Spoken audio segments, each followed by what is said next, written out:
السلام علیکم۔ بس پھر گھبرانا مت مشکلوں پر، کبھی جو دل تنگ ہونے لگے اسی سے حال دل کہہ دینا، دل کی اس تنگی کو آنسوؤں میں بہا دینا، پریشانیوں اور مشکلوں کو دعاؤں میں ڈھال لینا اور رب سے صرف صبر مانگنا، کیونکہ آزمائش میں اصل کامیابی صبر ہی تو ہے، اور صبر کا صلہ جنت کے سوا کچھ نہیں۔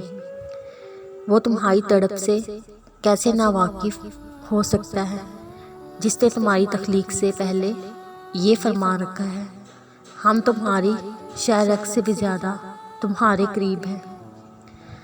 اللہ سے دور ہو جاؤ گے تو خود کو ادھورا پاؤ گے، دکھ تو بس تمہیں اس کی چوکھٹ تک لے جانے کے لیے آتے ہیں۔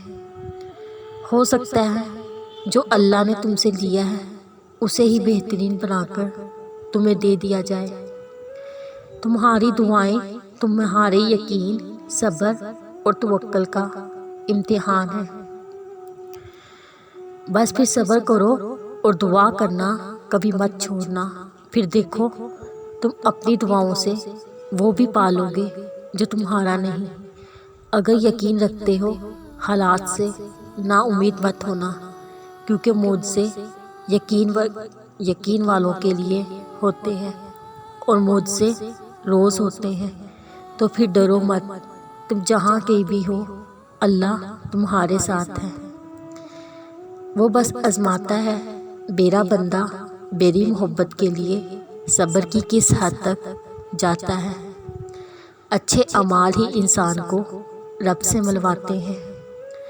جن کا بھروسہ اللہ ہو ان کی منزل کامیابی ہے، اور امیدوں کے پیالے اللہ کے سوا کون بھر سکتا ہے۔ دعا روح کی وہ معصوم سرگوشی ہے جسے رب بہت محبت سے سنتا ہے۔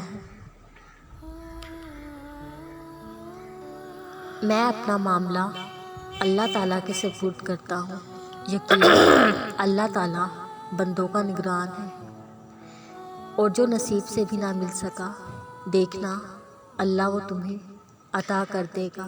میں اپنا معاملہ اللہ تعالیٰ کے سپرد کرتا ہوں، یقیناً اللہ تعالیٰ بندوں کا نگران ہے، اور جو